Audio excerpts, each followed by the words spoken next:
누가복음 20장 41절서부터입니다. 한 절씩 저와 함께 교독하겠습니다. 예수께서 그들에게 이르시되 사람들이 어찌하여 그리스도를 다윗의 자손이라 하느냐.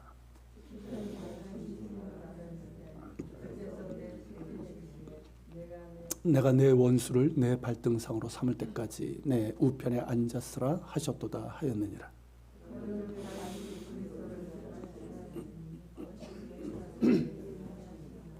모든 백성이 들을 때 예수께서 그 제자들에게 이르시되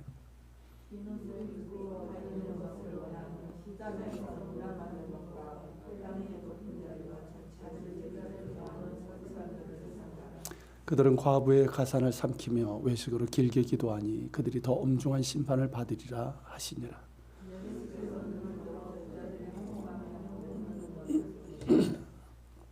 또 어떤 가난한 과부가 두 렙돈 넣는 것을 보시고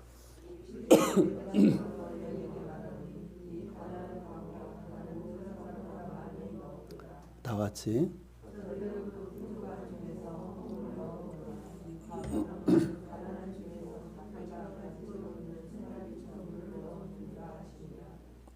아멘. 우리가 지난 시간에 사두개인들과 이제 예수님과의 논쟁을 봤죠. 그러니까 부활을 믿지 않는 사두개인들이 예수님께 와서 이제 그들이 이제 즐겨 쓰던 그 질문이었어요. 그것을 이제 질문을 했는데 예수님께서 이제 사두개인들이 가장 권위를 두고 있는 모세 오경의 말씀을 가지고 이 그들의 이제 부활에 대한 그런 이제 생각이 잘못되었음을 지적해 주셨죠. 그러면서 하신 말씀이 하나님은 죽은 자의 하나님이 아니요 살아 있는 자의 하나님이시라. 하나님에게는 모든 사람이 살았느니라라고 말씀을 하셨죠. 이로 인해서 이제 사두개인들은 더 이상 질문할 수 없게 되었습니다. 그리고 이제 이를 옆에서 지켜본 서기관들 중에서 몇 사람이 그래서 예수님께 선생님 잘 말씀하셨습니다. 이렇게 이제 얘기를 해요. 어떻습니까, 여러분? 이들 서기관들은 율법을 이제 기록하고 연구하고 또 이제 가르치는 자들로 율법 교사로도 불렸던 사람들이고요. 그리고 이제 바리새파에서 주로 서기관들이 나왔기 때문에 이 서기관과 바리새인들 이렇게 묶어서 복음서에 나옵니다. 그러니까 같은 부류라고 보시면 돼요. 근데 이들이 어땠던 사람들이었습니까? 예수님을 반대했죠. 그리고 노골적으로 적의를 표시하고 그리고 이제 악의에 가득 찬 그런 논쟁을 일삼았고 예수님을 죽이려고 했던 사람들 아닙니까?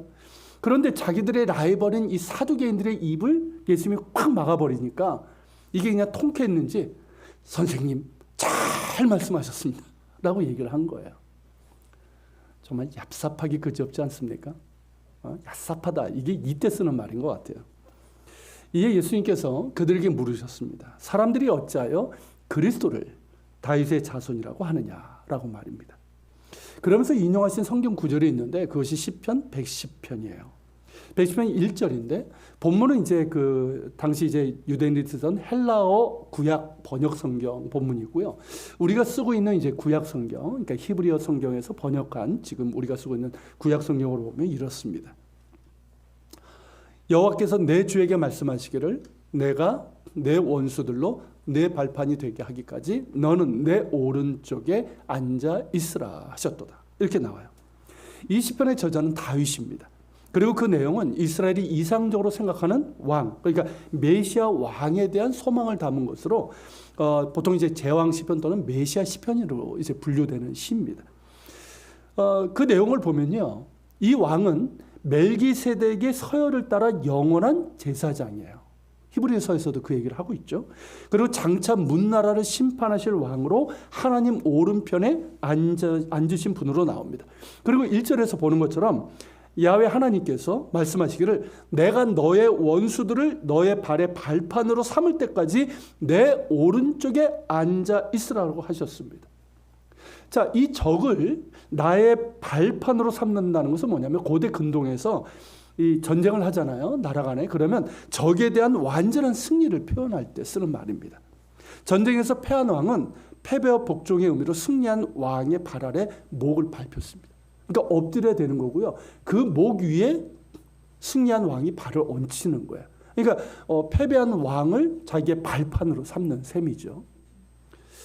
자, 이 표현인데 이는 메시아께서 원수에 대한 완전한 승리를 거두시고 심판하실 것을 의미합니다. 그리고 그때까지 하나님의 오른편에 앉으실 것이고 그 후에 메시아께서 심판주로 오셔서 문나라를 심판하실 것이라는 그런 말씀인 거예요. 무엇을 의미하는지 아시겠죠? 예수 그리스도의 십자가의 승리와 부활, 그리고 승천하셔서 하나님 보좌 우편에 앉아 계심을 의미하고 다시 오실 때는 원수를 완전히 멸하시고 문나라를 심판하실 것임을 예언하고 있는 시편입니다. 중요한 것은 이 시의 저자인 다윗이 메시아 왕을 내 주, 나의 주님이라고 부르고 있다는 거예요. 바로 이 점을 예수님께서 지적하신 건데, 당시 유대인들이 메시아를 부를 때 즐겨 쓰는 호칭이 여러 개가 있어요. 그 중에 대표적인 게 뭘까요? 다윗의 자손이에요. 호산나 다윗의 자손이요. 그죠? 다윗의 자손. 그런데 예수님께서는 다윗이 메시아를 향해서 나의 주님이라고 그렇게 부르고 있는데, 그러면서 경의를 표하고 있는데 어찌 메시아가 다윗의 자손이 되겠느냐라는 거예요. 자기 자손에게 주님이라고 하진 않잖아요. 그러니까 논리적으로는 어떻습니까? 맞아요. 그런데 정말 예수님께서 의도하신 건 뭘까요? 메시아를 다윗의 자손이라고 불러서는 안 된다는 걸까요? 그렇지 않아요. 자, 이 메시아 그리스도이신 예수님은 구약의 예언대로 다윗의 계보를 통해서 오셨고, 그런 면에서 예수님을 다윗의 자손이라고 부르는 것은 합당합니다. 그리고 복음서에서도 마태복음 1장이 대표적인데, 자, 마태복음 1장에 예수님의 그 계보가 나오죠. 뭐라고 시작합니까? 아브라함과 다윗의 자손 예수 그리스도의 계보라 하면서 다윗의 자손임을 그렇게 이제 밝히 증언하고 있어요. 그럼에도 이리 말씀하시는 이유는 뭐냐면, 메시아 그리스도는 너희들이 생각하는 다윗의 자손 그 이상의 분이라는 거예요. 당시 유대인들이 생각한 다윗의 자손은 다분히, 그러니까 메시아죠. 다윗의 자손으로서의 메시아는 다분히 혈통적입니다. 그리고 현실적이고 정치적이었어요. 그러니까 다윗의 혈통으로 와서 다윗과 같은 강력하고 위대한 이스라엘 나라를 회복하고 영원히 통치할 그런 정치적이고 혈통적인 왕이었던 거예요. 그러나 하나님께서 약속하신 메시아는 그 이상의 존재였습니다. 그것을 이제 이사야서 9장 6절 7절에서 우리가 이제 확인할 수 있는데요. 자, 한번 읽어볼까요? 이는 한 아기가 우리에게 낳고 한 아들을 우리에게 주신 바 되었는데 그의 어깨에는 정사를 메었고 그의 이름은 기묘자라 모사라 전능하신 하나님이라 영존하신 아버지라 평강의 왕이라 할 것임이라. 그 정사 평강에 더함이 무궁하며 또 다윗의 왕위와 그의 나라가 군림하여 그 나라를 굳게 세우고 지금 이후로 영원히 정의와 공의로 그것을 보존하실 것이라. 만군의 여호와의 여심이 이를 이루시리라. 자, 이 말씀은 뭡니까? 메시아에 대한 예언의 말씀이죠. 자, 메시아 왕은 어떤 모습으로 우리에게 온다는 겁니까? 한 아기의 모습으로 온다는 거예요. 한 아기의 모습으로 우리에게 오실 것인데 그의 이름은 뭐다? 기묘라, 모사라, 전능하신 하나님이라, 영존하신 아버지라, 평강의 왕이라. 그렇게 하실 거라는 겁니다. 무슨 뜻입니까? 아기의 모습으로 사람이 되어 오실 것이지만 그분은 하나님이시라는 거예요. 바로 이사야서 9장 6절이 바로 그것을 얘기하는 거예요. 아기의 모습으로, 사람의 모습으로 우리에게 오실 것이지만 그분은 뭐예요? 전능하신 하나님이에요. 영존하신 아버지예요. 평강의 왕이에요. 그러니까 하나님 자신과 같은 하나님의 아들이시라는 겁니다. 그분은 다윗의 계보를 통해서 오실 것이고 그분이 이루시고 다스리는 나라는 눈에 보이는 이스라엘 나라가 아니라 영원한 나라, 곧 하나님 나라라는 것이에요. 즉 메시아는 한 아기의 모습으로 사람이 되신 하나님이시라는 것이죠. 하나님의 본체이신 하나님의 아들이시지만 사람이 되신 분, 그분이 바로 메시아 그리스도시고 그분이 바로 예수님이십니다. 여러분 요한복음 1장에서도 이거를 이제 이 사실을 밝히 증거하고 있죠. 뭐라고 시작합니까? 태초에 말씀이 계시니라. 이 말씀이 하나님과 함께 계셨으니 이 말씀은 곧 하나님이시니라. 14절도 그렇죠. 말씀이 육신이 되어 우리 가운데 거하심에 우리가 그의 영광을 보니 아버지의 독생자의 영광이요 은혜와 진리가 충만하더라. 여기서 말씀은 뭡니까? 이 성경 말씀, 이 스피치가 아니에요. 인격체이신 하나님을 얘기하는 거예요. 곧 예수님을 말씀하시는 거예요. 예수님은 하나님의 독생자이시며 곧 하나님이심을 증거하고 있습니다. 예수님 자신도 같은 말씀을 하셨죠. 나와 아버지는 하나이니라 말씀하셨고 제자에게 뭐라고 했으면 특히 빌립에게 아버지를 보여달라고 하니까 뭐라고 얘기하셨습니까? 나를 본 자는 이미 아버지를 보았거늘. 이렇게 말씀하셨단 말이죠. 그리고 내가 곧 길이요 진리요 생명이니 나로 말미암지 않고서는 아버지께로 올 자가 없느니라고 그렇게 말씀하셨습니다. 이건 뭡니까? 예수님 안에 하나님이 계시고 성부 하나님과 한 분이신 성자 하나님이심을 친히 증거하신 겁니다.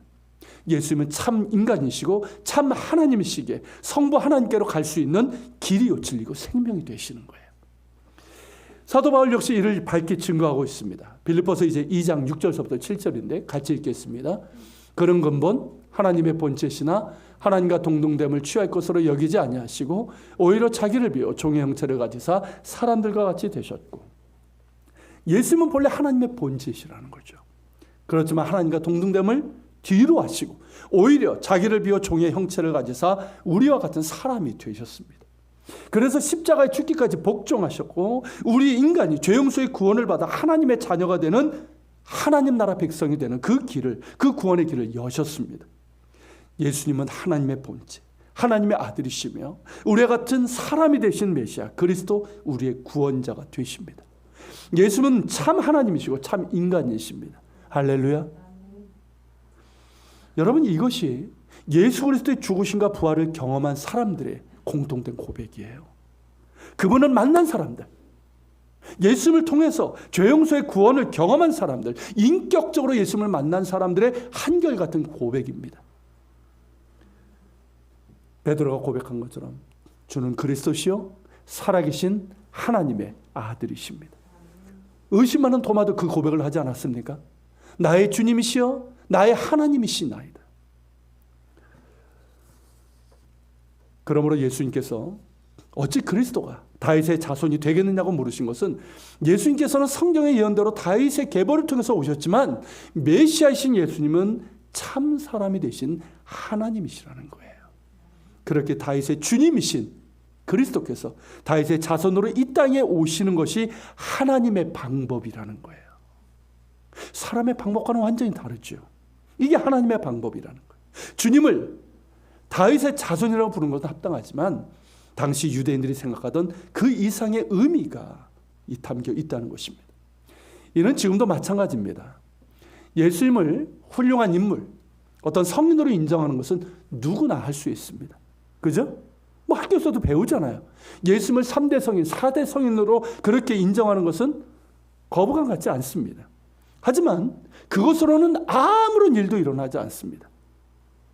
그렇게 실제로 한번 보십시오. 예수님을 존경하는 그런 사람들 굉장히 많습니다. 타 종교에 있는 사람들도 예수님에 대해서 정말 존경하고 정말 그런 사람들 많아요. 근데 여러분, 존경 가지고는 어떤 변화도 일어나지 않습니다. 그리고 아무런 일도 일어나지 않아요. 구원이 일어나지 않아요. 영원한 하나님 나라도 그와 상관이 없습니다. 그에게 남은 것은 영원한 심판일 뿐이에요. 예수는 누구인가?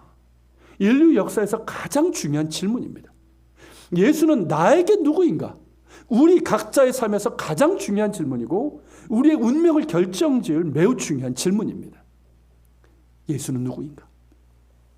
이 질문에 대해서 정말 굉장히 진지하고 논리적이고 이성적으로 검증하고 논증한 사람이 있습니다. C.S. 루이스예요. 아시죠? C.S. 루이스. 이분은 20세기 기독교 최고의 지성인이라고 얘기하는 분이에요. 옥스퍼드 대학과 캠브리지 대학 교수였고 탁월한 변증가이고 저술가이고 정말 존경받는 정말 겸손하고 정말 훌륭한 신앙인이었어요. 그래서 어떤 분은 작은 예수라고까지 그렇게 평가를 합니다. 그런 분이에요. 나니아 연대기의 저자로도 알려져 있는 분이죠. 그리고 이제 순전한 기독교, 고통의 문제도 탁월한 그런 책들을 쓴 분으로 우리나라에 이분 책이 굉장히 많이 번역되어 소개되어 있어요. 한번 읽으시면 루이스 매니아가 됩니다. 근데 C.S. 루이스가 이렇게 말을 했어요. 예수님이 역사적으로 존재했던 것은 틀림이 없고 그분이 자기를 하나님의 아들이라, 근데 하나님이란 뜻이잖아요. 하나님이라고 주장한 것이 분명하다면 우리 모두는 예수가 정신 이상자이거나 사기꾼이거나 아니면 하나님이거나 이 셋 중에 하나로 받아들일 수밖에 없다는 거예요. 이것은 자기가 불신자였을 때 가졌던 생각이었어요. 불신자였고 철저한 회의론자였거든요. 그래서 이 생각에 기초해서 논증을 했습니다. 굉장히 논리적이고 그랬던 사람이에요. 교수기도 했지만 여러 가지 면에서. 먼저 그 질문을 했어요. 자, 예수가 하나님이 아닌데도 자기 자신이 그렇다고 믿고 주장하는 것이라면 그건 뭡니까? 정신이장사 아니면 사기꾼이죠. 오늘날 자기가 신이라고 그렇게 주장하는 많은 미치광이들이나 이단의 교주처럼 말이죠. 하지만 예수님은 그런 미친 사람들이 가지고 있는 온전치 못한 그런 특징이 전혀 보이지 않는다는 거예요. 헛소리를 하거나 허황된 것을 주장하거나 이상 행동을 보이지 않았다는 거죠. 지극히 정상적이었다는 거예요. 성경을 통해서도 그렇고 성경 외의 기록을 봐도 마찬가지라는 거예요. 그리고 이단 사이비 교주처럼 거짓으로 속이고 이를 통해서 많은 이익을 얻으려고 했던 그런 사람이 아니라는 거죠. 예수님이 전혀 그런 일을 하지 않았어요. 예수님이 누구를 속인 게 있습니까? 진실하셨고 사람들에게 어떤 계산을 가지고 대한 적이 한 번도 없으세요. 늘 긍휼히 계시고 사랑으로 대하셨고 오히려 자신을 내어주셨습니다. 무소유로 사셨잖아요. 예수는 사형 선고에 이르는 신문 가운데서도 자기가 하나님의 아들이라는 사실은 절대 부정하지 않으셨습니다. 여러분, 거짓을 위해서 목숨을 내놓는 사람은 없어요. 이번에 신천지 이만희 보셨죠? 지가 보혜산이 그러다가 궁지에 몰리고 재판하니까 어떻게 됩니까? 거의 죽을 것 같이 얘기하잖아요. 휠체어 타고 그러잖아요. 그리고 그거 딱 끝나니까 어떻습니까? 딱 걸어가지고 걸어다니면서 웃으면서 또 사람들 속이고 있죠. 그러나 예수님께서는 그 모진 고문과 죽음 앞에서 조금의 거짓이나 속임수도 보이지 않았습니다. 예수님의 마지막 모습을 끝까지 본 로마 장교가 뭐라고 얘기합니까? 이 사람은 진실로 하나님의 아들이었도다라고 인정할 정도였단 말이죠. 그렇다면 나머지 가능성은 하나밖에 없습니다. 그분이 정말 하나님의 아들이셨기 때문에, 하나님이시기 때문에 하나님의 아들이라고 주장하신 거죠. 예수님은 하나님의 본체이신 하나님의 아들이십니다.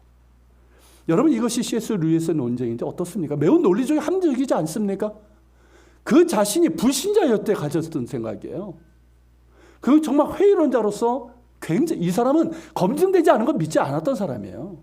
그런데 이런 논증을 통해서 이 사람은 어떻게 되냐면 결국 예수님을 영접하고 그리스도인이 되는데 이렇게 직접 자신에게 물은 질문이고 7년 넘는 기간 동안 이렇게 씨름하면서 논증을 했어요. 결국 루이스는 예수님에게서 그가 미치광이거나 거짓말쟁이 사기꾼한 근거를 찾지 못했고 예수님은 하나님의 아들이심을 인정하면서 주님 앞에 무릎을 꿇었습니다. 나의 주님으로 영접을 했어요. 그러면서 주님과 정말 행복한 시간을 보냈어요. 그 예기치 못한 행복이라는 책이 있는데 이 사람은 늘 행복을 추구했는데 진정한 행복을 얻은 건 뭐냐면 예수님을 만난 이유라는 거예요. 할렐루야. 그러면서 순전한 기독교 같은 탁월한 변증서를 썼고 정말 겸손하고 예수님을 사랑한 분이에요. 그러면서 예수님의 주되심을 증거한 전도자의 삶을 살았습니다. 여러분 중에 혹시라도 신앙적인 회의를 갖고 있거나 주변에 그런 분이 있다면 C.S. 루이스의 책들을 이렇게 좀 읽거나 좀 선물해 보십시오. 순전한 기독교, 다른 책도 좋지만 그 책 참 좋아요. 그 책을 읽고 예수님 영접한 사람들 참 많습니다. 자, C.S. 루이스의 논증처럼 예수님이 정신 이상자이거나 사기꾼이라는 증거는 찾아볼 수 없습니다. 예수님은 하나님의 아들이십니다. 사람이 되신 하나님이십니다. 자신을 내어주신 사랑으로 우리 가운데 오신 하나님의 아들이십니다. 다윗의 자손으로 우리 가운데 오신 하나님의 아들이시고 우리의 구원자이십니다. 우리가 하나님께 나아갈 수 있는 유일한 길이요 진리요 생명이십니다. 예수 믿어야 합니다. 예수님을 만나야 합니다. 예수님을 나의 주님으로 영접하며 죄 용서의 구원을 받아야 합니다. 우리의 유일한 구원자는 예수님밖에 없습니다. 예수는 누구인가? 예수는 나에게 누구인가? 너무나도 중요한 이 질문에 확실하게 대답하시되 주는 그리스도시요 살아계신 하나님의 아들이심을 분명하게 고백하는 우리 모두가 될 수 있기를 축원합니다. 이어서 예수님께서는 모든 백성들이 듣는 자리에서 제자들에게 서기관들을 삼가고 주의하라고 했었어요. 그러니까 제자들뿐만 아니라 그때 이제 많은 사람들에게 가르치실 때니까 많은 사람들에게 하신 이제 주의하라는 말씀이고 서기관들에게 책망하신 말씀입니다. 자, 서기관들은 어떤 사람들로 나옵니까? 긴 옷을 입고 다니는 것을 좋아하는 사람들이에요. 이들이 입는 긴 옷은 뭐냐면 이렇게 뭐 드레스 뭐 이렇게 그런 게 아니고요. 이 좌우에 어깨에 이렇게 걸치는 스톨이라고 하는 그런 이제 그 종교적인 상징이에요. 목회자 가운에도 이렇게 스톨이라고 이렇게 두르는 거 아시죠? 뭐 천주교도 그렇고 그런 옷인데 유대인들 같은 경우는 이 술 장식이 있어요. 이렇게 율법을 상징하는 그게 이제 술이 이제 바닥까지 닿게 되고 그리고 이제 귀한 비단으로 특별 제작된 예전엔 비단이 비쌌잖아요. 그런 이제 옷이었어요. 그러니까 사람들 보기 어떻습니까? 화려할 뿐만 아니라 종교적으로 성스러운 이게 종교적인 일의 상징들이 이렇게 있기 때문에 그런 옷이에요. 그런데 왜 서기관들이 이런 옷을 입고 다니는 것을 좋아했을까요? 그냥 자기가 이제 예배드리고 이렇게 뭐 예배를 인도하고 그럴 때는 그 옷을 입을 수 있죠. 입고 하는 거죠. 근데 평상시에도 이런 옷을 입고 다니는 걸 좋아했단 말이죠. 왜일까요? 사람들에게 높임을 받고 주목받기를 원했던 겁니다. 종교적인 상징으로 꾸며진 고급스러운 긴 옷을 입고 다니면서 자신은 종교적으로 경건하고 율법의 작은 부분까지도 철저하게 순종하는 거룩한 사람이라는 소리를 듣고 싶었던 거죠. 또한 이들은 시장에서 문안받기를 좋아했습니다. 그렇게 이제 그런 옷을 딱 입고 종교적인 옷을 입고 시장을 딱 가는 거야. 시장은 어떻습니까? 늘 사람들로 붐비는 곳이잖아요. 자, 거기에 딱 들어가면 그러니까 우리나라 상황을 생각하면 안 돼요. 우리나라 시장에서 목사 가운을 입고 그렇게 딱 들어가면은 뭐 어떤 대우를 받을지 모르겠지만 여러분 당시 유대인 사회 지금도 그래요. 지금도 유대인들 사회에서 시장에 랍비가 딱 들어가면 대단합니다. 얼마나 존경을 포하고 랍비요 그리고 이제 존경하는 사람을 아버지라고 부르거든요. 그렇게 불러요. 그리고 이제 예수님 당시에는 정말 존경받는 큰 랍비인 경우에는 나의 주인이시여라는 뜻의 아도니라고도 불렀단 말이죠. 아도니 이렇게 불렀단 말이에요. 근사한 호칭 아닙니까? 그런 호칭으로 불리면서 사람들에게 문안받는 것을 좋아했다는 거예요. 그래서 일도 없는데 시작할 일이 없는데 일부러 시장을 가는 거예요. 반면에 예수님께서는 제자들에게 뭐라고 하셨습니까? 너희는 랍비라 칭함을 받지 말라. 땅에 있는 자를 아버지라 하지 말라. 지도자라 칭함을 받지 말라고 하셨어요. 호칭 자체가 문제인 건 아니죠. 사람들의 존경하는 마음으로 그렇게 부를 수 있습니다. 문제는 뭐냐면 당사자가 그런 호칭을 즐기는 데 문제가 있는 거죠. 사람들 앞에서 높임받는 그런 거죠. 그러니까 높은 자로 이렇게 불려지고 그런 호칭에 집착하는 이것이 문제예요. 예전에 어느 분이 이제 교회를 왔는데요. 이분이 자기를 이제 안수 집사라고 소개를 하고 자기 부인 혼자 오셨는데 부인은 권사라고 소개를 했었어요. 그런 줄 알았습니다. 근데 나중에 보니까 안수 집사도 아니고 부인도 권사가 아니었어요. 근데 그렇게 한 이유가 뭐냐면 그분 이제 나이 연배 이제 뭐 그리고 이제 뭐 대략적으로 교회 이렇게 다니면 연배가 있잖아요. 그러면 그 정도면 이제 뭐 안수 집사 장로가 될 나이 곧 이상하게 우리나라는 그런 게 있어요. 그러니까 자꾸 이제 사람들이 뭐 그렇게 물으니까 그렇게 자기를 이제 얘기를 한 거예요. 결국 이건 뭡니까? 여러분 직분은 호칭이 아니에요. 그렇죠? 어떤 그런 호칭, 명예스러운 호칭, 어떤 계급이 아니란 말이죠. 그러니까 호칭, 이 직분은 뭡니까? 호칭이 아니라 섬김의 부르심이에요. 믿으십니까, 여러분? 직분은 섬김의 부르심이에요. 섬기는 자리지 높아지는 자리도 아니고 듣기 좋은 호칭도 아니란 말이죠. 계급은 절대로 아니고요. 그런데 이러한 호칭의 어떤 집착, 이런 집착들은 참 예나 지금이나 사람들에게서 많이 보이는 것 같아요. 그리고 이들의 이런 집착은 회당의 높은 자리와 잔치의 상석에 앉기를 좋아하는 것으로 나타났습니다. 회당의 높은 자리는 어떤 자리냐면 뭐 지금도 뭐 교회, 뭐 전통적인 교회들은 앞에 이렇게 의자들이 있잖아요. 그런 자리하고 비슷하고 하고 이제 회당에서는 두루마리 성경을 놓는 탁자가 있습니다. 거기서 이제 성경을 강론하는데 그 옆에 자리예요. 그러니까 어떻습니까? 사람들의 시선이 늘 향하고 있는 곳이고 그리고 이제 그 자리는 누가 앉냐면 말씀을 전하는 사람 혹은 가장 최연장자 랍비 아니면 존경받는 그런 랍비들이 그 자리에 앉는 거예요. 그런데 이들 서기관들은 그 자리에 앉기를 좋아했다는 거죠. 자신이 말씀을 전하는 날도 아닌데 거기 이제 최고 연장자가 몸이 안 좋아서 안 왔으면 냉큼 가서 앉는 그런 케이스인 거죠. 그렇게 이제 사람들에게 집중되고 그런 존경받는 자리이기 때문에 그 자리에 앉기를 좋아했다는 거죠. 그리고 잔치의 상석은 뭐냐면 잔치를 연 주인에게 가장 가까운 자리입니다. 여러분, 잔치를 열면 주인은 그 옆자리에 누구를 앉힐까요? 자기가 가장 존경하는 분을 앉히는 거예요. 그러니까 그런 거 이제 원했던 거죠. 그렇게 사람들이 부러워하고 존경하는 자리, 사람들의 이목이 집중되는 그런 자리, 근사하고 폼나는 자리, 높여주고 섬김받는 자리, 그런 자리에 앉기를 즐겨했던 이들이 바로 서기관들이었다는 거죠.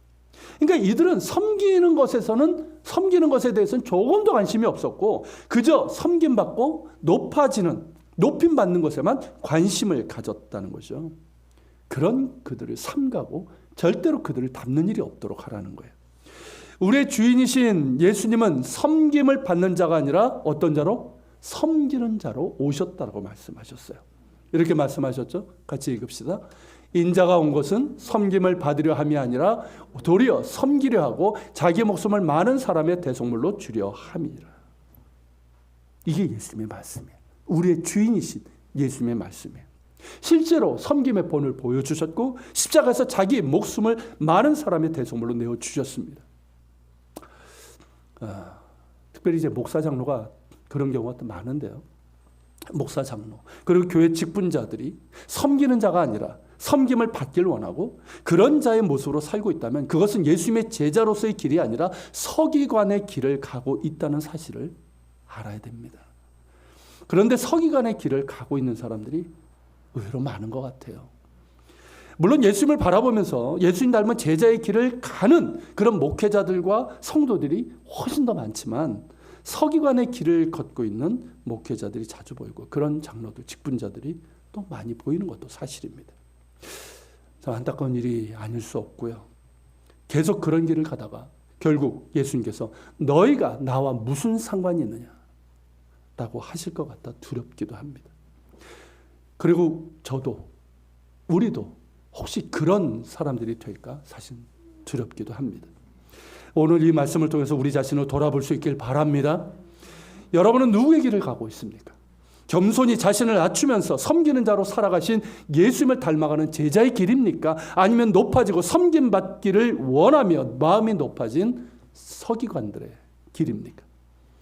행여라도 서기관의 길에 서 있다면 돌이켜서 예수님의 제자로서의 길을 갈 수 있는 우리 모두가 되길 바라고 끝까지 예수님 바라보면서 예수님 닮은 제자로서의 그 길을 완수할 수 있기를 간절히 소망합니다.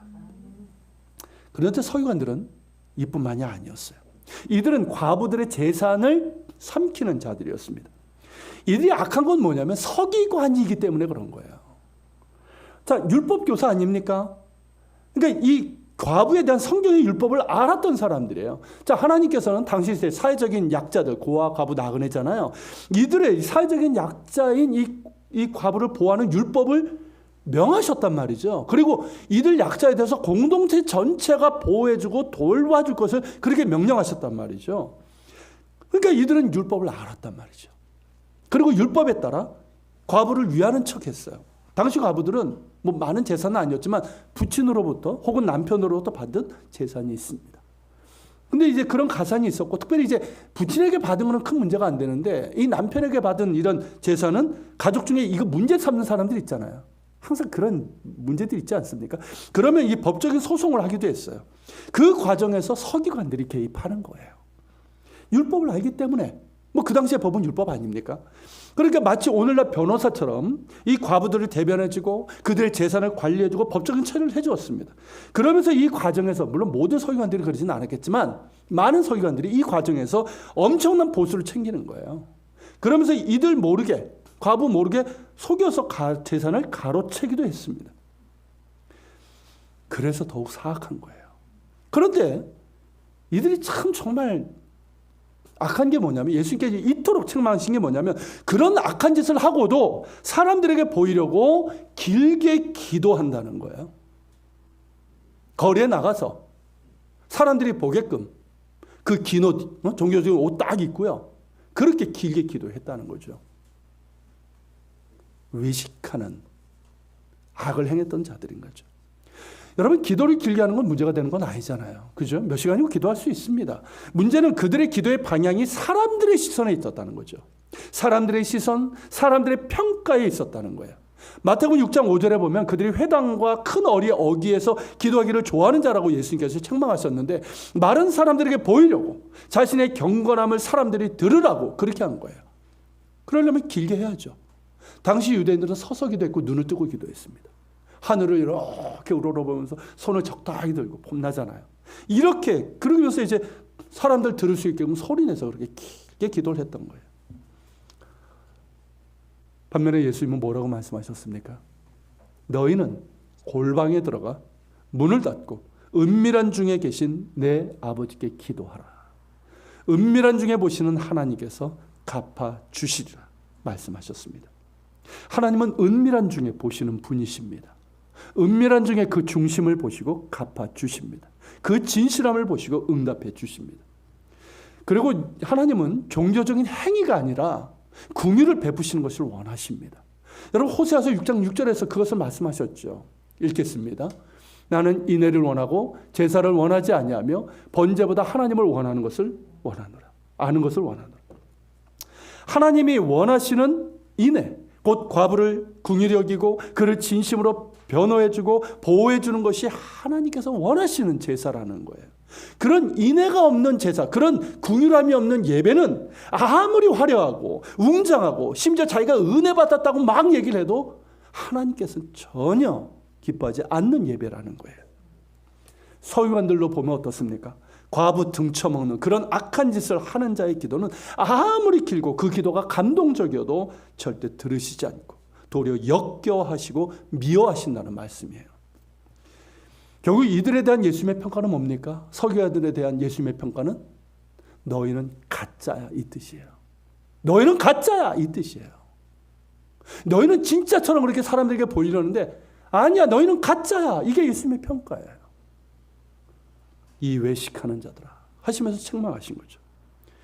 이런 가짜의 종교생활이나 행위를 절대 따라서는 안 된다는 겁니다. 그들은 가짜일 뿐더러 더 엄중한 심판을 받을 것이기 때문입니다. 왜 그렇습니까? 하나님의 이름을 빙자하고 성경을 빙자하고 신앙을 빙자하여 하나님을 모독하고 악을 행하면서 하나님의 뜻을 방해했기 때문입니다.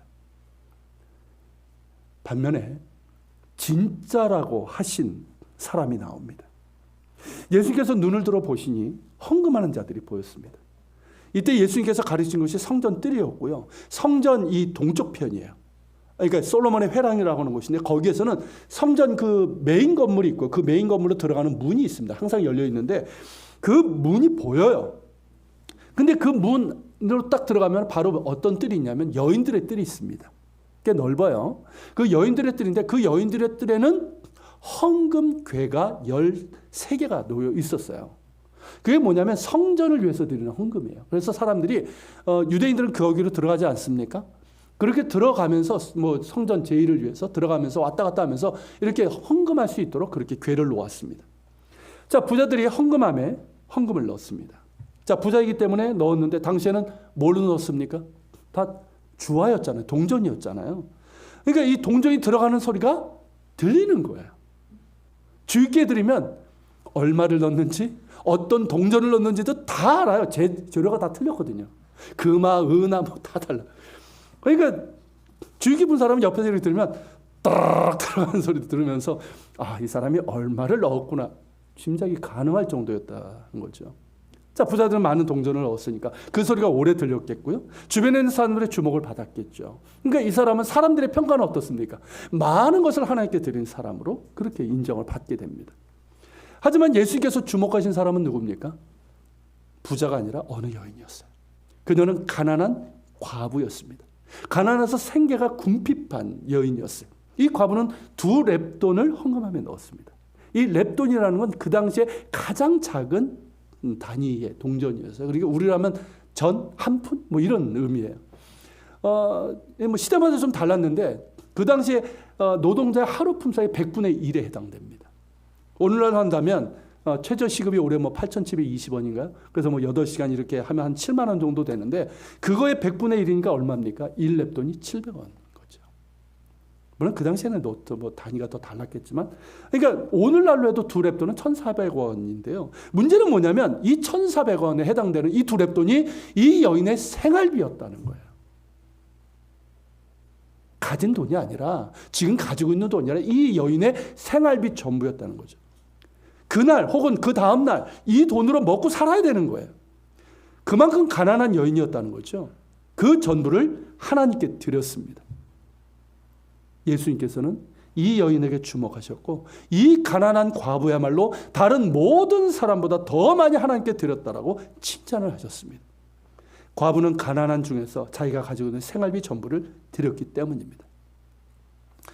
여러분, 여기서 우리는 우리의 평가의 기준과 하나님의 평가의 기준이 다르다는 것을 다시금 확인하게 됩니다. 사람들은 다 그런 것은 아니지만 일반적으로 뭡니까? 동전의 숫자를 셉니다. 그죠? 무슨 의미인지 아시겠죠? 동전의 숫자를 셉니다. 교회에서도 심지어 그런 경우가 있단 말이죠. 그래서 많이 넣는 사람이 하나님께 많이 드리는 사람이고 하나님께 복을 받을 사람이라고 그렇게 생각을 합니다. 하지만 하나님은 동전의 숫자를 세지 않으십니다. 그 양을 보지 않으십니다.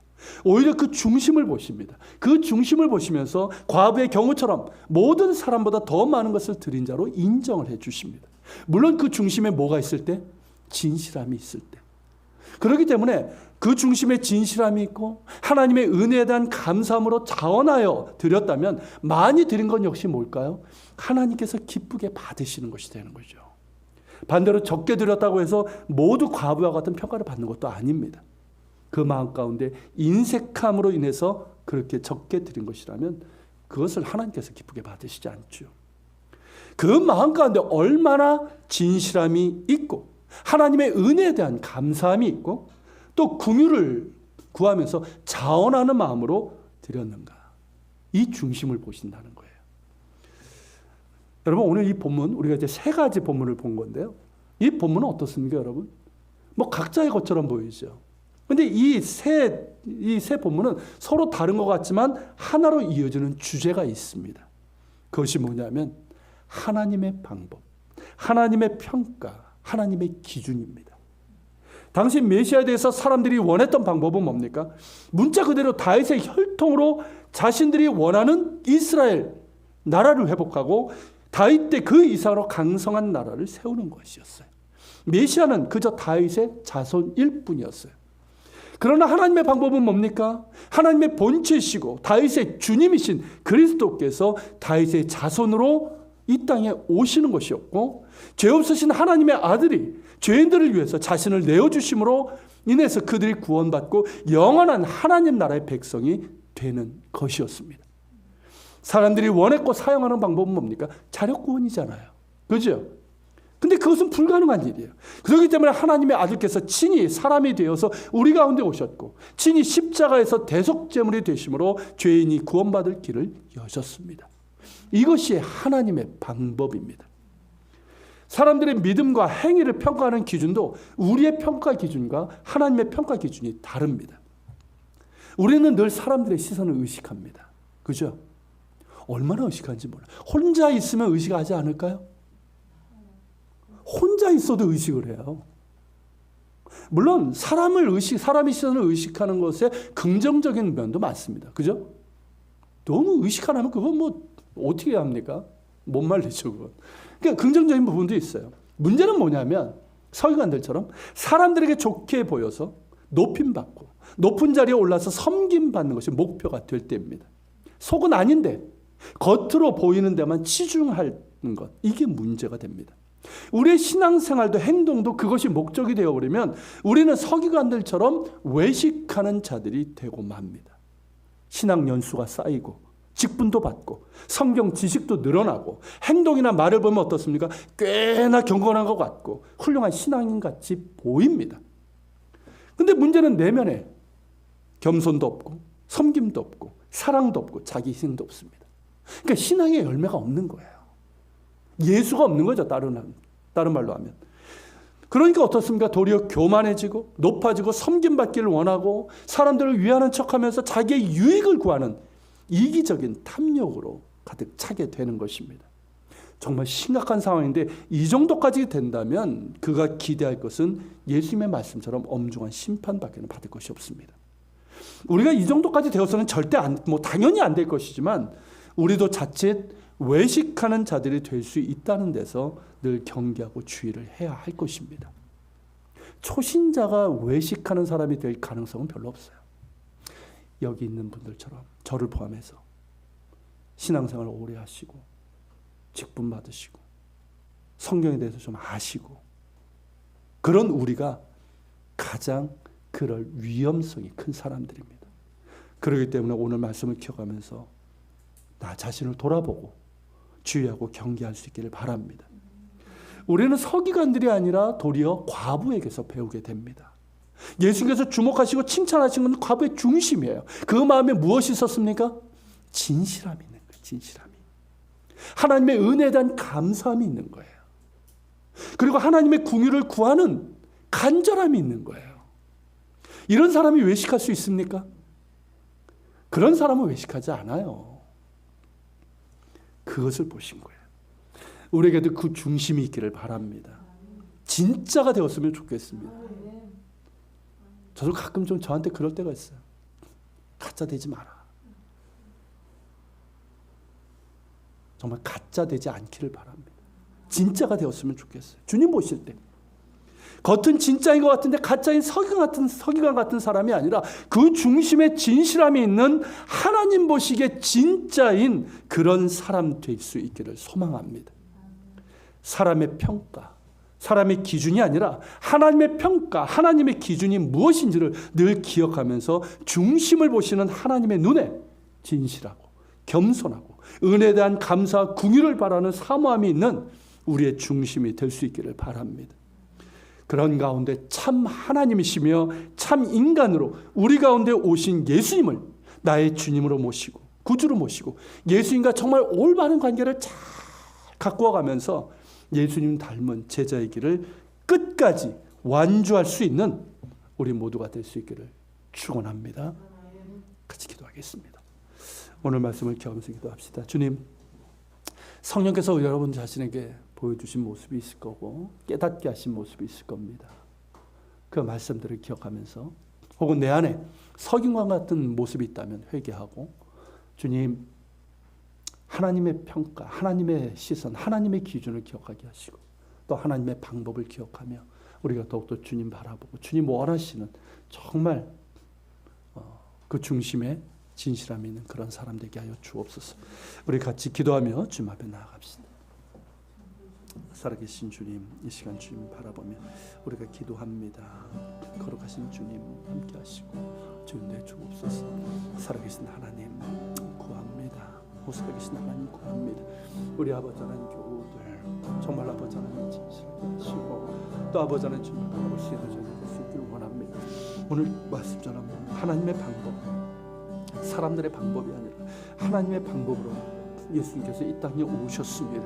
그런 예수님 참 하나님이시고 참 인간이신 우리 예수님을 나의 구주로 온전히 영접하며 주님과 아버지 하나님 올바른 관계를 맺어가는 그래서 예수님을 닮아가는 저희들이 될 수 있도록 도와주시고 그런 가운데 주님 어떤 경우는 서기와 같은 외식하는 자의 모습이 되지 않게 하여 주시며 오히려 아버지처럼 그 마음에 진실함이 있고 또한 아버지 하나님 정말 은혜에 대한 감사와 또한 사모함이 있는 저희들 되게 하여 주시길 원합니다. 하나님의 시선, 하나님의 기준 우리가 아버지는 그것을 기억하며 살아갈 수 있도록 주님 도우시고 인도해 주시길 원합니다. 아버지 하나님 붙잡아 주시고 인도하여 주시옵소서.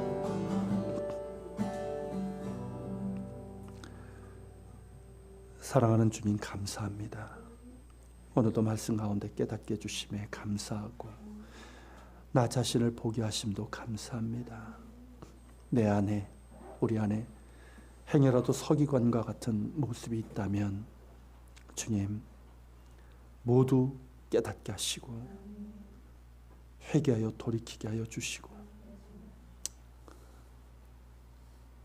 우리는 늘 사람들의 시선, 사람들의 평가, 사람들의 기준을 늘 의식하며 살아갑니다. 그러다 보니 무엇이 정말 중요한지를 잊고 겉으로 보이는 것에만 치중할 때가 많습니다. 주님, 중심을 보시는 하나님을 기억하게 하여 주옵소서. 우리의 중심이 과부처럼 정말 진실함이 있고 하나님의 은혜에 대한 감사함이 있고 하나님의 긍휼에 대한 사모함이 있는 우리의 중심이 되길 원합니다. 그 중심이 있어서 우리가 정말 주님 보시기에 진짜인 그런 주님의 사람이 되기를 소망합니다. 그리고 하나님의 방법으로 참 하나님이시고 참 인간으로 오신 예수님, 나의 주인으로 온전히 모시고 예수님과 올바른 관계, 정말 행복한 그 관계를 잘 갖고 가게 하시고 예수님 닮은 제자의 길을 끝까지 갈 수 있는 우리 모두가 되게 하여 주시옵소서. 주님, 오늘도 주님께 감사드리며 예물을 드립니다. 10의 1조를 드립니다. 또 감사 예물을 드리고 주일 예물, 선교 예물, 또 기도 예물, 섬김 예물을 주께 드립니다. 주님, 이것이 과부의 두렛돈과 같은 것이 되게 하여 주시고 하나님께서 기쁘게 받으시는 향기로운 예물이 되게 하여 주옵소서. 이것이 쓰여지는 곳마다 주의 영광이 드러나고 또 오병이어의 기적이 일어나게 하여 주옵소서. 이제는 우리 주 예수 그리스도의 은혜와 아버지 하나님의 그 크신 사랑과 성령님의 감화감동 교통 역사심이 사람의 방법, 사람의 시선, 사람의 평가, 사람의 기준이 아니라 하나님의 방법, 하나님의 평가, 하나님의 기준, 하나님의 시선, 이것이 나의 기준이 되어서 그렇게 주님과의 관계를 이루어가고 신앙생활하고 교회를 섬기며 또 세상에서도 살아가는 정말 진짜인 주님의 사람으로 살아가길 원하는 우리 모든 지체들 머리 위에 또한 우리 예한교회와 이 땅에 있는 교회들, 조국 대한민국과 북한 땅 이스라엘 땅에 세계 곳곳에서 복음을 전하는 선교사들과 박해적에 있는 그리스도인들 머리 위에 함께 하시기를 간절히 축원하옵나이다.